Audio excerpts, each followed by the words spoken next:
I want to go on a total journey with my dogs. The journey being hating the fact that they pulled to loving the fact that they pulled. Like, I want to go on that journey. I'm gonna teach my 70-pound pit bull how not to pull by allowing him to pull. I'm not gonna do it with pinch collars. I'm not gonna do it with choke chains. I'm not gonna do it with slip leads or no pull harnesses. Trying to teach Browns how not to pull on a collar by allowing him to pull on a harness.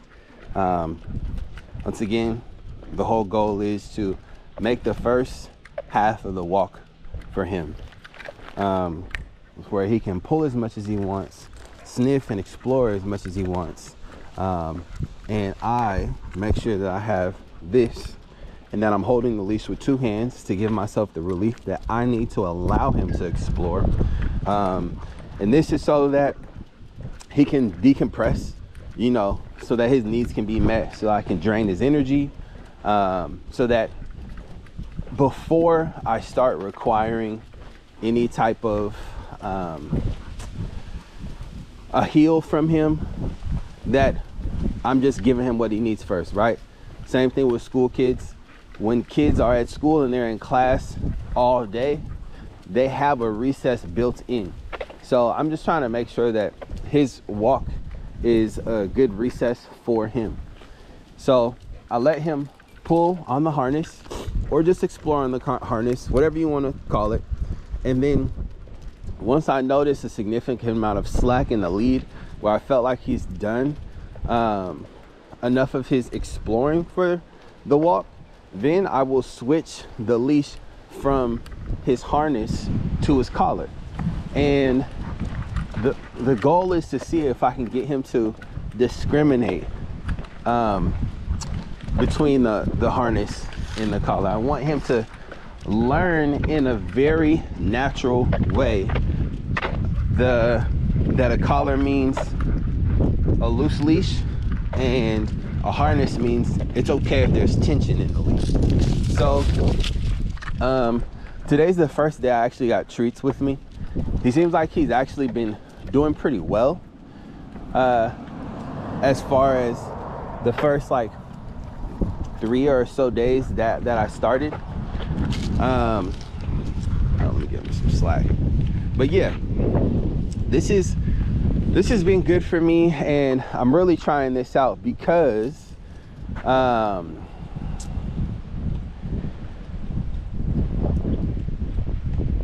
feel like the perspective that people have generally, or at least I'll say for myself, the perspective that I had was, I'm getting off of work, you know, I've been at work all day, and because I've been at work all day, I would be tired, right? And I would pretty much want an easy walk, a walk where I could just hurry him along, pull him from spot to spot, not really give him a chance to sniff. But I definitely didn't want to be uncomfortable, you know? So when he would pull, and let me even go back from that. So that's my perspective on my side of the leash, right? I'm tired already. I'm a barber, so I'm on my feet all day. Him on the other end, by the time I came back, I felt like from and ready to walk, he would be pent up with energy. Like right when he heard the leash, he'd want to pull, he just got excited. And really, he probably would have benefited heavily from a nice run, but my energy was so low that's the last thing I wanted to do was run.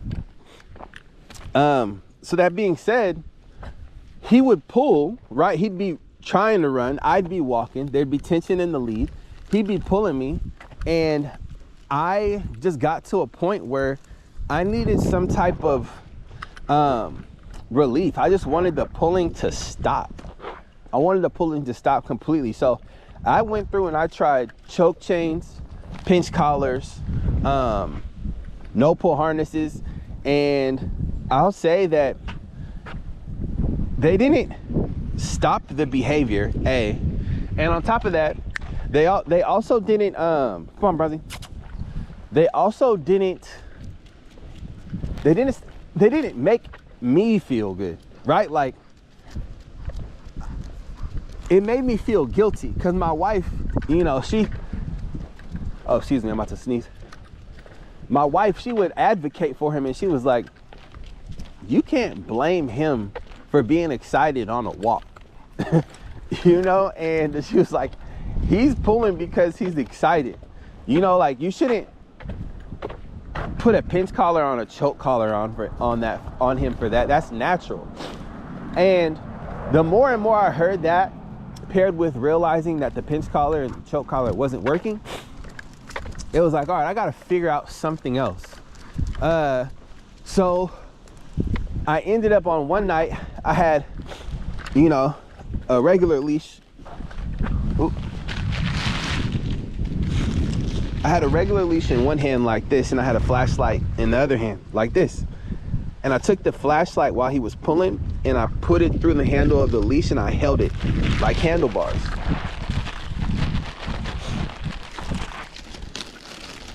And that gave me, excuse me, that gave me so much relief that I went from telling him not to pull to asking him if that was all he had. Like, come on, Browns, that's all you got? That's all the pull you got in you? Like, go ahead and pull me now. And I had just the relief that I needed. I was way more comfortable. And I noticed that he got tired way faster in the walk. Like, he drained that pent up energy fast. And it was because now, because I had more leverage, I was able to slow him down a lot more. And his pulling, the more he pulled, it was like the more he worked. The harder he pulled, the harder he worked, because I'm in the best position to slow him down. I got all my weight leaning backwards. You know, he's pulling forward, but he's 70 pounds. I'm 200 pounds at the time. And then also on top of that, instead of just one hand, I got two hands now. So I was just, you know, in a good position for this game of tug of war that we would play from every day. So that being said, along this journey, and you know, that's how this leash was created, I realized, okay, this leash gives me relief. However, there's another aspect that I'm missing. I'm missing the training aspect of it all.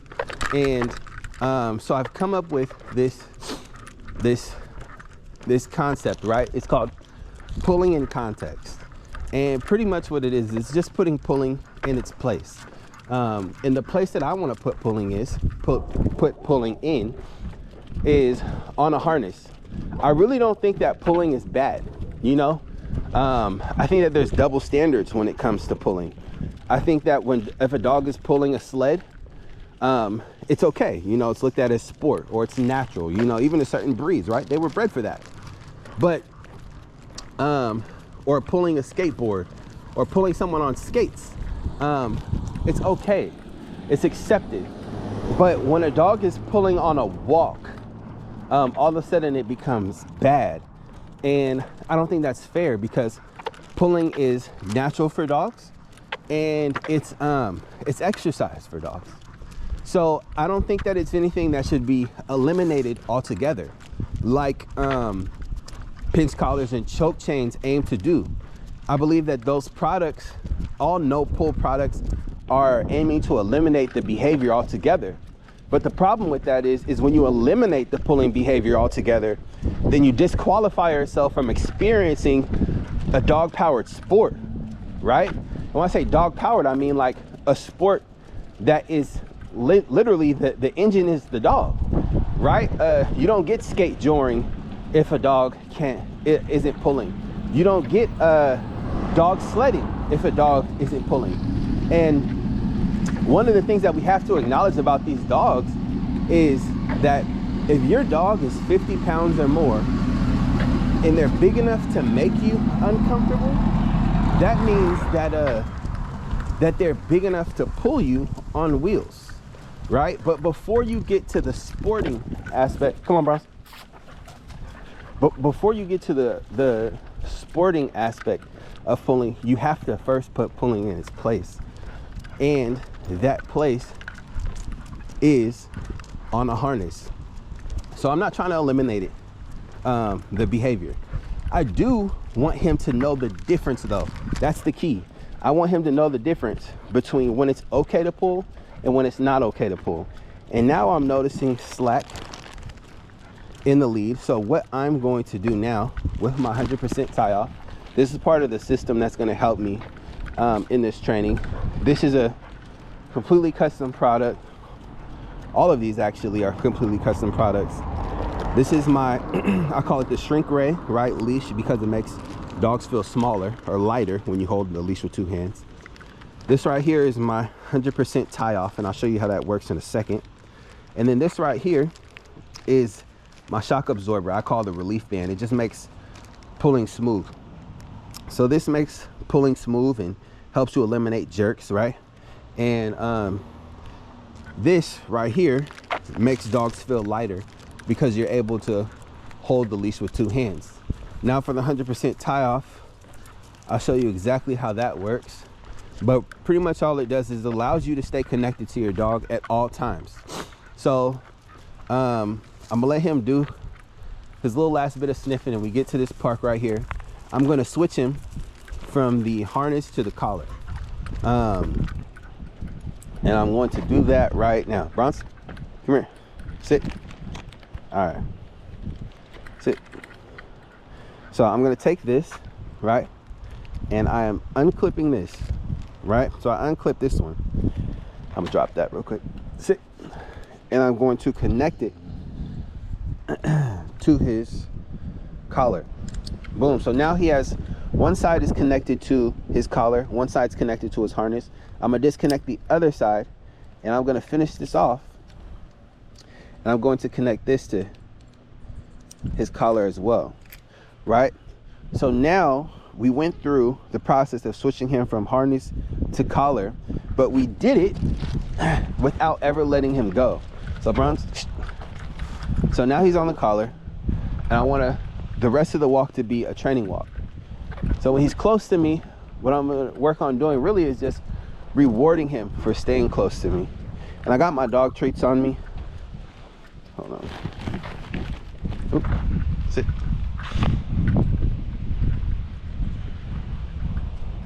All right, heel.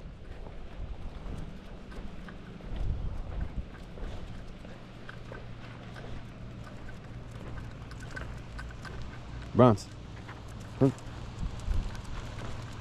So now the walk is, the focus is really just on training. Sit. Good boy.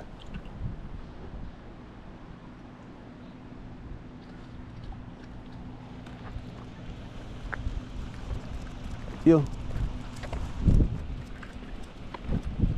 See, so now he's paying attention to me, which is good.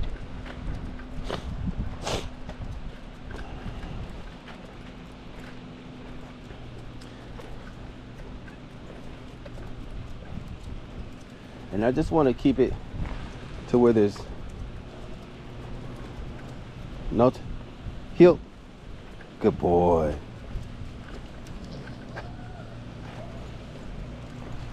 And I just want him paying attention to me. Heel.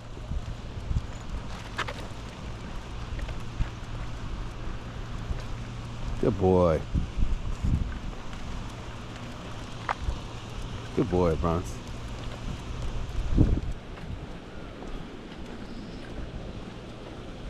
And he is.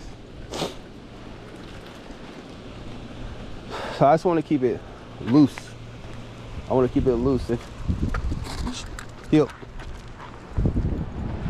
Good boy.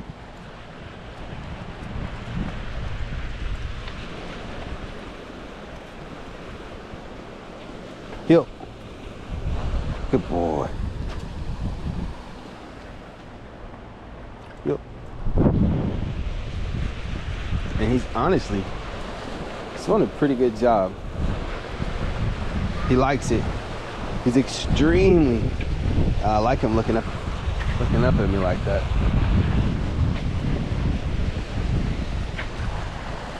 Good boy. Heel. That's good. Heel.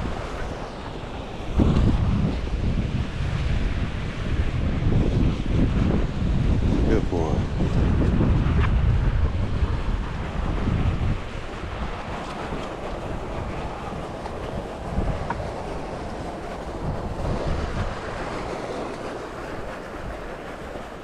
Heel. Good boy. Now he's doing really good, actually. Now, I'm not a dog trainer, y'all. I'm not a dog trainer. All I know, heel, is that I want to reward him when the leash is loose, heel. And when I start feeling tension, I'm just gonna heel. Good boy. Good boy. I'm just going to, when I start feeling tension, I'm just going to change directions. Heel.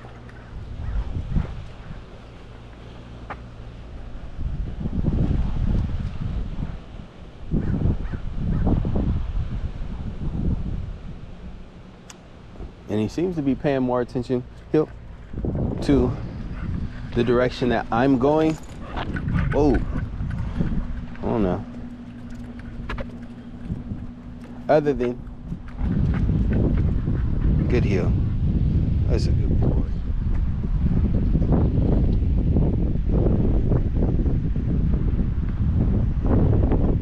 The direction that he's going, or what he wants to do. So, if you have any suggestions as far as ways I can tighten this up, right, and train him better, I'm open to them. This is just an experiment, really, with my own dogs. I've already experienced relief with them just by using the leash. But my goal now is to make sure that my dogs are ambassadors when it comes to the concept of pulling in context. I want to show people that dogs can learn the difference of walking loose leash on a collar, heel, and pulling on a harness. Good boy. And I think that will be just a phenomenal demonstration, because I think a lot of people think that, you know, the epitome of a trained dog on a leash is to for them to just walk at the heel. And, you know, correct me if I'm wrong in the comments, but to me personally, like, I want to show heel that the good boy, heel, come on, that the epitome of a trained dog is a dog that knows the difference, right? A dog that knows when to pull and when to heel, right? Then I'll be able to start working up certain commands and get to a point to where I can allow him to pull me on skates. Like, there's 3 levels that I really want to master with my dog. Relief, right? Which I got. Then training, the difference to know, right? Training them to know the difference between when it's okay to pull and when it's not okay to pull. And then sport, which is having fun with them pulling. Like, I want to go on a total journey with my dogs. The journey being hating the fact that they pulled to loving the fact that they pull. Like, I want to go on that journey. If you have a 50-pound dog or know somebody with a heavy puller, please share this with them. Like, share this video, send this to them. If that's you, and you have a friend that also has the same breed dog that you have, that has super high energy, or that's a heavy puller, like, share this video with them. Join me on the journey, because I'm excited to just build a community of people who are trying something different.